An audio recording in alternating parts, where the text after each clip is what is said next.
called Signal Gate. And I just want to read what we got from the vice president who just tweeted, or X, or whatever we're calling it now, JD Vance, saying it was very clear Goldberg, who was a reporter that was added onto that chat, who got all of these group text messages about a strike that was imminent and imminent. He says it's very clear Goldberg oversold what he had. But one thing in particular really stands out. Remember when he was attacking Ratcliffe for blowing the cover of a CIA agent? Turns out Ratcliffe was simply naming his chief of staff.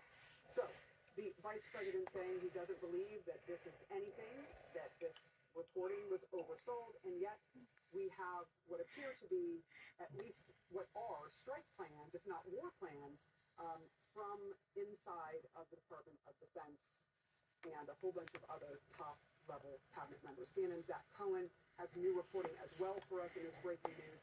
What are you learning about what has been published when you hear J.D. Vance saying this was oversold by Goldberg? Yes, sir. Sources are telling me and our colleague Natasha Bertrand effectively the exact opposite, and that the information that Defense Secretary Pete Hegseth posted in this group chat was highly classified at the time, and especially because at that moment the operation had not even started yet. One of our sources, a U.S. defense official, says that the operational plans that are these are our operational plans that are highly classified in order to protect service members, the ones that were obviously helping carry out the strike that is really laid out in a detailed timeline in these messages posted by the Atlantic today. And look, these are the kind of updates that would be given to the president in a highly classified setting in real time as the operation unfolded. Our sources are really stressing that, of course, this information was as sensitive as it appeared to be. And there's been some hints as to that being the fact, including yesterday, CIA Director John Ratcliffe was asked a hypothetical about whether or not pre-decisional planning deliberations, like what's detailed in these messages, should be delivered in a classified setting, and he said, of course they should. And look, this is something that Donald Trump himself said yesterday when he was asked that there was no information in these chats, or in this chat, that was classified. Defense Secretary Pete Hegseth actually sort of declined to address the question of whether or not he declassified the information that he posted, but we're learning today now that the details and the information that Hegseth specifically posted to this group chat was in fact classified at the time that he wrote it. Zach Cohen, thank you so much. We're just getting more information that just came in.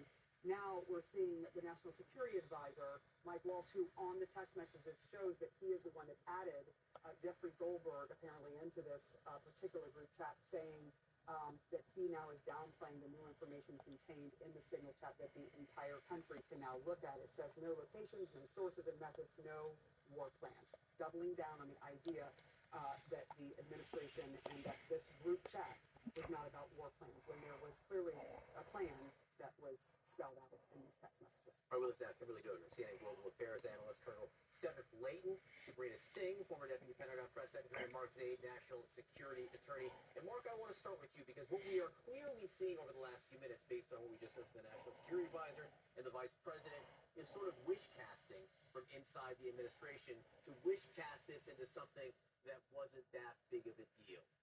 Yesterday, you called this a major OPSEC failure, operational security failure. That was before you saw the text messages on Signal. You deal in classified information in your law practice. What do you think now that you've seen the messages? I can't believe how anyone would think it wasn't classified at the time, which I guess is what they are at least acknowledging. I actually wish that Jeffrey Goldberg had given these text messages first to the intelligence committees to examine before putting them out there, but the administration gave him that opening without a doubt by their doubling down on what they say wasn't in there. This was a horrible blunder. The administration is doing, unfortunately, what it generally does, which is attack the messenger. It deflects from what the actual issues are rather than just acknowledge you made a big mistake. You had, from what I understand, a good operation that should be applauded. But from a security standpoint, this is just another example of how, frankly, incompetent this administration has been in handling national security issues. And Sabrina, let me bring you in on this. You, of course, worked in communications at the Pentagon under Lloyd Austin until just a short time ago.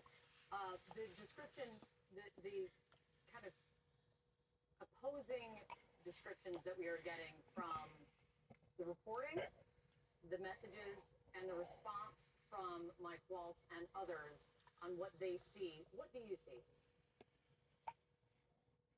Yeah, it's pretty clear what's here in those text messages. What we see is a pretty concise tick-tock of events. We see the time and locations of where the strikes are going to occur. We even see that Secretary Hegseth put the airframes that were going to be used to conduct those strikes in the text thread.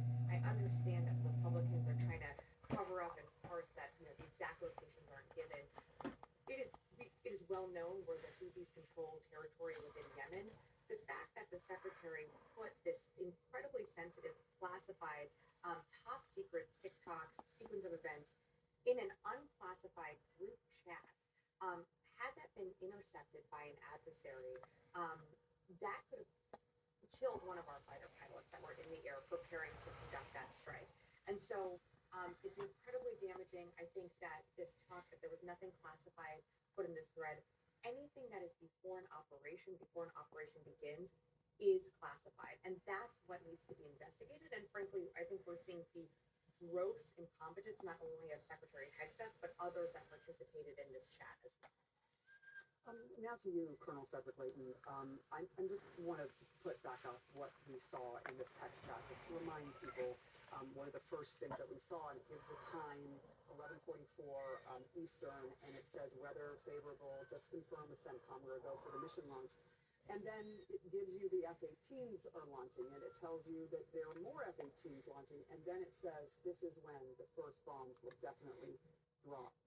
And that was at 14:50, which is 2:15 in the afternoon, saying strike drones are on target. When you see that, if you were currently in the military involved in this particular mission, would you, if that was leaked out to the public or to someone who wasn't supposed to be a part of this group, would that put soldiers, airmen, people in danger? It would, absolutely, Sarah. So if I were the commander of an operation like that, I would seriously consider, if I know that this is being leaked at that moment in time, I would seriously consider aborting the mission. So that's how serious this is. They got lucky that this was a successful mission. The sailors and airmen performed exceptionally well in their duties and in carrying out the mission. But the people in the White House and the Defense Department, in the intelligence community who were on this chat, made a serious mistake by revealing this before the operation was actually going on. And this really points to not only sloppy behavior, but also a lack of professionalism when it comes to these kinds of operations. The discipline has to be maintained at all levels when it comes to these kinds of things, and that includes the very top of our national security establishment. Just one quick thing. It strikes me that now that this has happened, you're saying that it would put you in danger if you were involved in this mission. How do the troops trust that they are going to be kept safe when they see something like this? Well, that I think is a very key question, Sarah. Many troops will, just move on and carry on, so to speak. But they know that there is an increased risk when these kinds of things are revealed. There's always been, ever since I've been involved with the military, there's always been a risk that senior people will reveal things in a way that they shouldn't. They'll get on secret communication systems. They'll talk in open areas where they shouldn't. Kind of the World War II adage, whose lips sink ships. And that's the kind of thing that we're dealing with here. They should remember that. It is a very key component. And when you had Congresswoman Houlihan on, she spoke about how OPSEC is drilled into military people, but not so much into our political leadership. And our political leadership needs to understand there are significant consequences to these kinds of things, and a failure to abide by OPSEC rules, all of the OPSEC rules, can pose significant dangers and result in not only catastrophic failures, but obviously loss of life and potential loss of capabilities, operational capabilities. Kimberly Dozier, you know who might have an awkward morning for the next few hours? Director of National Intelligence Tulsi Gabbard and CIA Director John Ratcliffe were set to testify in moments before the House Intelligence Committee. Tulsi Gabbard yesterday said she couldn't recall or had no knowledge of whether there were times included on these text exchanges. There are times all over them. you anticipating this morning? Every single Democrat will again be asking about this, and every single Republican will likely be trying to obliquely ignore it.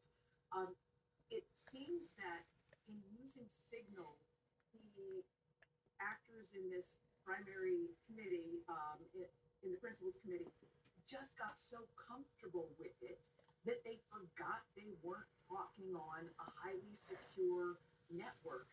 You know, even within the military and the intelligence community, there are two different systems, the SIPR and the NIPR network, and you know, one's the high side and one's the low side, and there are things that are you're not supposed to transfer over. And this is going to raise questions about since what Hegseth was typing in is considered classified, actual movements that are about to happen, was he on a device that allowed him to mix those different skeins of intelligence? And specifically, I'm a Signal user, like most journalists in Washington, D.C. A warning got sent out that using Signal on your computer as opposed to just your cell phone has an added risk.